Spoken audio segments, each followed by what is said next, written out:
What's going on, people? We are Tottenham TV. We took to X to ask for your, whatever they are, outrageous, normal, whatever, hot takes. Let's get into them.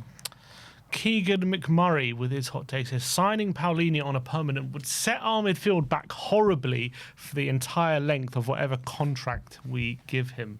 Set it back from what? Set it back. From what? Just doesn't matter from what. It's to what. What could be. It's setting us back. Setting us back to the championship. That's the only place. Setting us back years. It's going to take years to get over Paulinho, the damage he's going to cause with his passing ability. I think the only one that was setting us back was Thomas Frank. He nearly set us back years by going into the championship. I think I understand what he's saying. I don't think it's complete rubbish. I don't know about setting us back years, but I do think, as I've said, we've already got a clogged up midfield. I would rather not sign Paulinho and sign someone more suited to what we actually need. But it looks like we are going to go for him. So we haven't really heard much yet. Yeah, it's true. It has gone quiet. Romano says he's prioritising Spurs. It doesn't look like Spurs are prioritising him. It's going to be interesting. I mean, for me, if we don't go for him, I'm not unhappy with that. As long as, because people are like, yeah, he's got great mentality, he's this, but like, why can't you sign someone with great mentality who actually can do the job that we need him to? You know what I mean? Look, my thinking behind it is that if we don't go for him, I think it'll be because De Zerbi doesn't want to go for him. So the only reason I want him is because De Zerbi wants him. So, and obviously what he did for us last season in terms of like literally just saved us from going into the championship. So if De Zerbi decides to go in a different direction, I'm completely fine with that. Nuclear Spurs says Wilson Odobert has the ability to become a player with the same caliber as Son. Oh, what are you talking about, man? Same caliber as Son. I mean, he's a very different player to Son. Son was an absolute killer. For Odobert is like very different to that. He's very different in front of goal. I think if anything, tells can a bit be a more different similar. player, but in the same caliber in terms of quality. Like to get to the quality of Son is just like you don't get those players come around every day. You really don't. And I do rate Wilson Odobert, and I think he can be a good player for us in the future. But to get to Son levels, you need to be world class. Yeah, exactly. And you need to be one of the best forwards I've ever played in the Premier League. And could Odobert reach that level? Look, I think Odobert is super talented. The problem with him is he was just getting into his stride. He picked up the ACL. So I do feel for him. And maybe if he stayed fit, we'd be talking to him in a different light, because maybe if he maintained that form for the rest of the season, we'd be saying, wow, we've got a player we have. But unfortunately, that didn't happen. Now he's got an ACL. Now he's got recovery. We'll see what happens with him. But I do think he's a good player. He is a good player. I think he could be a good Premier League winger for sure. Like whether he can be a top Premier League winger, I'm not certain. Bambatha Wangempella says I would prefer Romero over Van Hecke. I disagree. I think Romero's time at Tottenham has come and gone.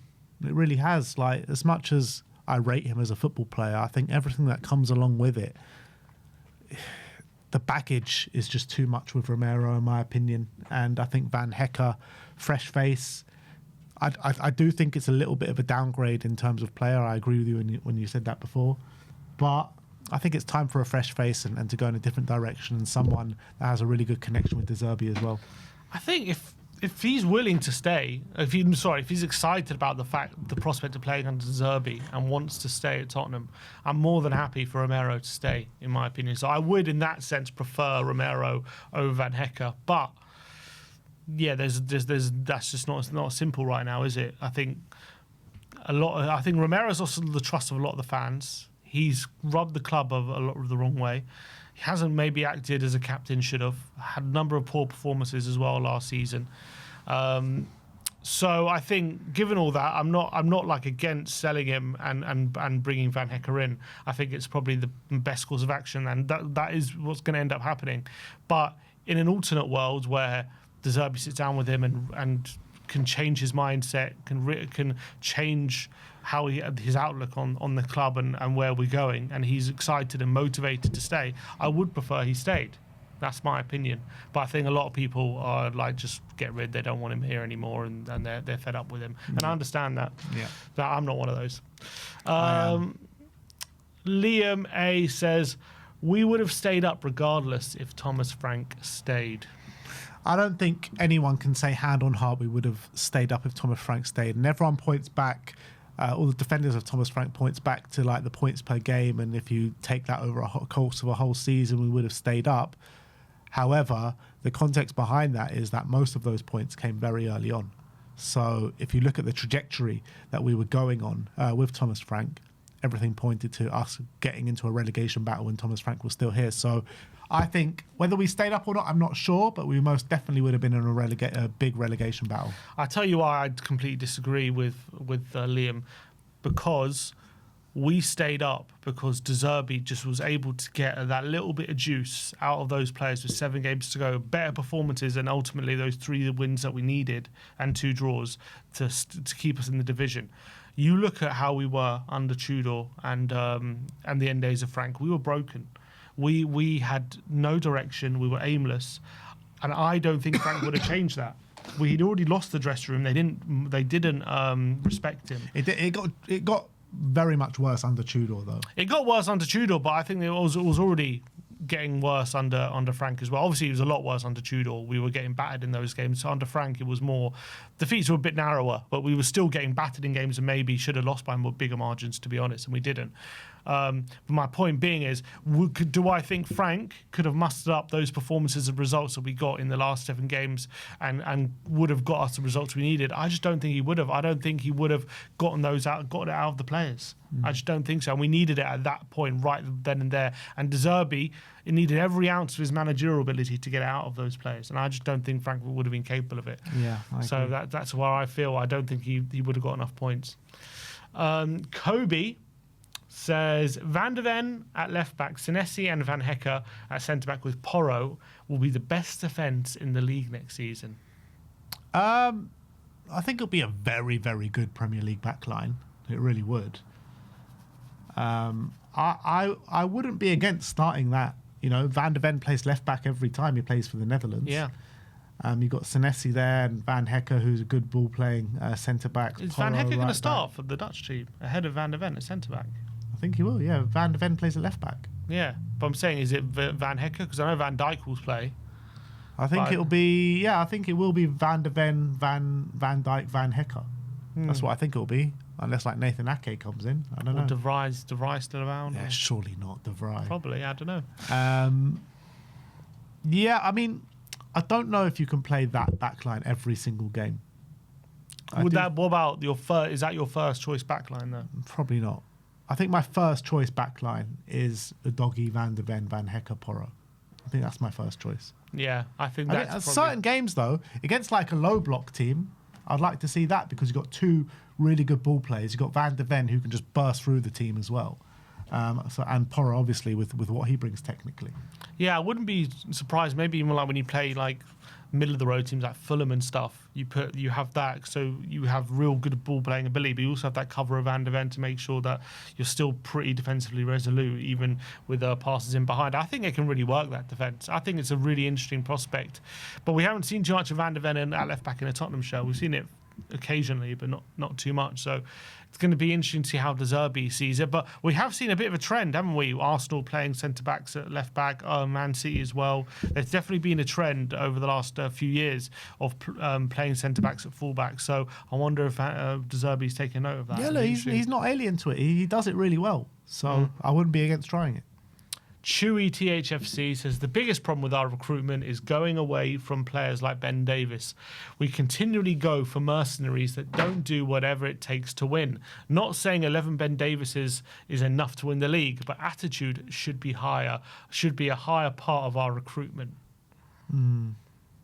But should we be signing more Ben Davises? Not essentially Ben Davis, but I get what he means in terms of the headstrong people. But I think that's why we've brought in Robertson. So we kind of have gone back to that. Not like Robertson is Ben Davis, but I think he's talking about the mentality people. But other clubs, they don't just prioritise that. I mean, obviously it's important, don't get me wrong, but quality always is the winner, usually, when it comes to recruitment at the highest level. Obviously, you should always do due diligence about someone's character and about their attitude, mentality, and that should always be something you heavily consider when you sign someone. But at the end of the day, every time at a top club, if there's a player, look at Robertson for a perfect example. If they're surplus to requirements, if they think they're past their best, they're going to ship them off and they're going to move them on. Doesn't matter about their mentality. The mentality only is valuable if they still have a role to play as well within the squad, and whether it be bit part or whatever. When it comes to Ben Davies, he hasn't been fit for purpose for a while now. For many years, he hasn't been good enough to be a first team player at top. Well, our first choice especially, but I think he's been good enough to be a squad player, like third we've choice. always suffered when he's come in most of the time anyway. I don't think that's true. I think it is true. I think the gap between him and the first choice player has always been so big. It's true, like quality wise, yeah, that's fine, but he always comes in and does do a job. Like every time he comes in and he has a good performance, like, wow, Ben Davies, he's putting in a good performance today. We get shot by it, but I think a lot of the time our results suffer when Ben Davies comes in. I mean, our results have suffered whoever's been in the last 2 years. Yeah, I know, but specifically, I think Ben Davies. I think it's harsh to put that all on Ben Davies. Not all on him. I'm just saying he's part of it, and he's one of the players who isn't good enough. Yeah, look, I agree that he's not the quality that we need, but he also, in terms of the mentality stuff, and you're saying like other teams don't just go for mentality, which you can't just go for mentality. You've got to realise where we've been at these last 2 years, and we need these guys with these top mentalities to come in. But why do we think Ben Davies has a top mentality just because he's been here for a while? I'm sure he works hard. He's a good professional, but is he a winner? Is he the one setting the standards? Because the standards have dropped on his watch. You know what I mean? He's never really been trusted to be part of the leadership group. Since why is he some guy with some top mentality? I'm not saying he's a troublemaker or anything like that. I'm just saying that real top mentality to I just think hold people accountable, much, set standards, winning mentality. Why is he that guy? In the background, he's a very much respected member of the team because he's been here for so long. Yeah, that's fine. We're talking about guys with top mentalities. Does Ben Davies necessarily fall into that category of real winners? There was like rumours that comparing him to Cuti Romero going into that last game of the season. Obviously, Romero ended up being there anyway, but apparently Ben Davies was. I was reading this thing where Ben Davies was doing like team talks and stuff behind in the hotel dressing rooms, in the hotel thing as well. So I mean, that shows a good part of leadership on his part. I'm not saying he doesn't have that element. I'm talking about players at the top level, like with real true winners mentality. I don't know if Ben Davies ever really been that player. I'm not saying that's not a criticism, it's just not him, but I don't know why he comes with this label of he's got a top mentality, he's like that. So he always works hard. Okay. I think a lot of players don't always work hard. Fair enough. Ryan Walton says, we failed Conte more than we did Poch. A proven winner wherever he went, getting us top four that year is underrated, and that was an opportunity missed to close the gap to City, as Arsenal did unexpectedly. Poch had more sustained success, but wasn't Conte level, and we'll never know. I agree. Did we fail Conte more than I don't know about Poch? more. I think we probably failed them on equal levels, to be honest. Conte was massively failed by this football club. We saw what he could do in his first 6 months here at the football club. He did a phenomenal job. We didn't have any right to get top four that season. We ended up getting it, beating Arsenal 3-0 on our way as well. And then we gave him the worst window. We gave him the worst transfer window in that summer. If we would have given him what he wanted, Spurs could have done something special the next season. I'm certain of it. The reason I disagree with what you're saying is at least Conte did have money to spend. We did spend quite a bit of money in that window. On Dross. Okay, but he still had money to spend. I'm not defending the window. I'm just saying compared to Poch literally went seasons without signing anyone, without any recruitment, any improvement. But also, Poch had more quality, didn't he? We gave him more quality. It's true. He probably had a better starting point than Conte. Poch was one who developed it, wasn't he? Most of it. Before then, there was a lot of players who we were happy to sell, like Walker and people like that. So you can't polish a turd? You can, though. Poch proved that. Well, they weren't turds. Well, we thought they were, is the point. We thought they were, but they actually weren't. Right, but that's the point. What you think is a turd is another person's diamond. Yeah, but Conte actually had turds. Yeah. But he was polishing them, like Dyer. Remember, he was awful, and then Conte, he was brilliant under Conte for a time. Anyway, the point being is, Conte did spend quite a bit. Well, Spurs spent quite a bit of money on that in that window. I'm not saying it was a good window. I'm just saying he spent over 100 million on Richarlison, Basuma. Who else we signed? I don't know, Longley, Pio. He got Perisic. So we got quite a few signings. My point being is, Poch was not as backed as that. in his windows. Didn't Poch sign Sonny, Toby Alderweireld? Who else did he sign? Yeah, but they were, again, he signed them, but the windows were nowhere near as extravagant in terms of how much he was backed, like Conte was. I'm not, again, I just disagree with the statement. I'm not saying Conte wasn't failed. I'm just saying he wasn't failed as much as Poch. Nico says, I'm no Florentino Perez, but I reckon we go big on one player, like 80 to 100 million bid levels. Don't see it. What do you reckon is the highest we're willing to go on a player? 60, 70? I reckon. I don't know about this window necessarily. I see us. No, we have to talk about this window. I reckon I can see us reaching a bit of 80 potentially for someone. You got more hope than me. I reckon because they're talking about hiring the wage bill and everything. I reckon they're serious. I'm not saying we're successful with a Do you bid. believe them? Yeah, I think we will hire the wage bill. You don't think so? Well, I mean, I think we can get more players on like the 200 mark, but I don't see us spending like 300 grand a week on a player or anything like that. I see us raising it. I see us maybe going to 250 at least. Maybe. I think we will. I think we will raise it. I mean, or there'll be a willingness to. And I also think there will be a willingness to spend. Again, I'm not saying we're going to be successful and sign someone for 80 million. I wouldn't be surprised in this window if there is a bid for someone for 80 million going. You're buying into all the unique PR again. Why is that? But why? I'm not saying we're going to sign them. I'm just saying I reckon we might make a bid. Oh, a bid? Yeah, that's what you're saying, a bid. Yeah, fine. We'll make a bid like last day of the window being like, oh, we tried. Maybe we'll do that. He says bid levels and say we'll sign someone. Okay, fine. Yeah, I think, you're right. We could make a bid like that on like the final hours of the window, knowing that we're not going to get him. Yeah, probably. DW350 says, if we sign Savinho, he'll become top 5 winger in the league under De Zerbi. In how long? Doesn't give a time frame. Top 5 winger in the league. I think given time, he potentially could. He's got the ability to do it. Worked wonders with the likes of Matoma, didn't he? Yeah. De Zerbi. I think he could do it. I think it would take him a good 2-3 years to get there, maybe even longer. But depends if De Zerbi's going to be here that long. Yeah, true. I think he can do it. I think it'd be. I don't know about like 3 years. I reckon a couple of years he could be right up there. I really believe that. I think next season already you're going to see he's not a scrub. He's a good player and he's going to provide something for us next season. I'm certain of that. Obviously, whether he's not the finished article, I don't think he's going to be have a Salah season or anything like that. But I think he's going to be. We're not going to look at him as some rubbish winger. I'm telling you. Next season, Spurs Army for life. Spurs Army Live says, if we bring in a top quality 9, we can compete for a title. I wholeheartedly believe that because we won't have Europe and we have a top manager. Title challenge next season. Well, Leicester finished on 41 points, -9 goal difference. Does that ring a bell? Exactly the same as what we finished on last year and went on to win the title the next year. Exactly. So, look, maybe we can pull a surprise. Let's do it, Maybe people. De Zerbi. I don't think De Zerbi ain't coming to finish second. Title charge, 26-27. I am here for it. But, yeah, I don't know, man. I don't think we're going to be challenging for What the title about this sign year. Ossie, man? Sign Ossie, man. Yeah, we'll get a title. Maybe we'll talk. But look, that is all we have time. One more. Okay.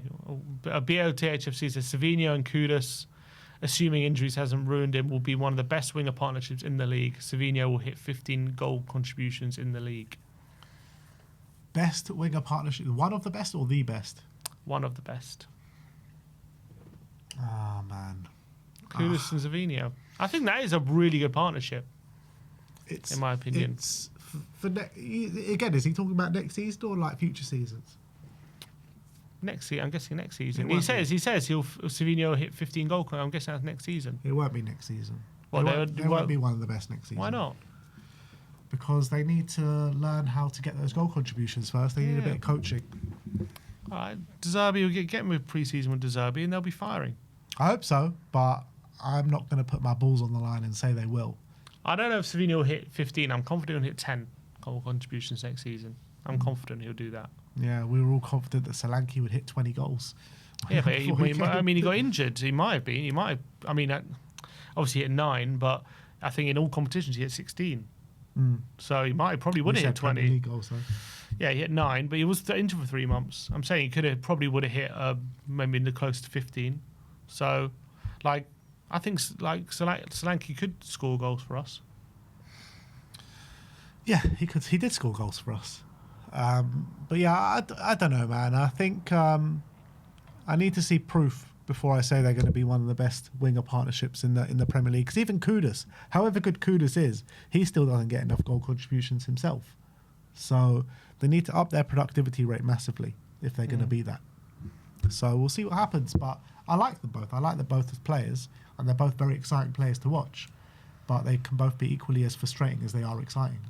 Yeah, but I think both of them together is going to cause havoc. Yeah, it might cause havoc. But look, that is all we have time for today. Those are your hot takes.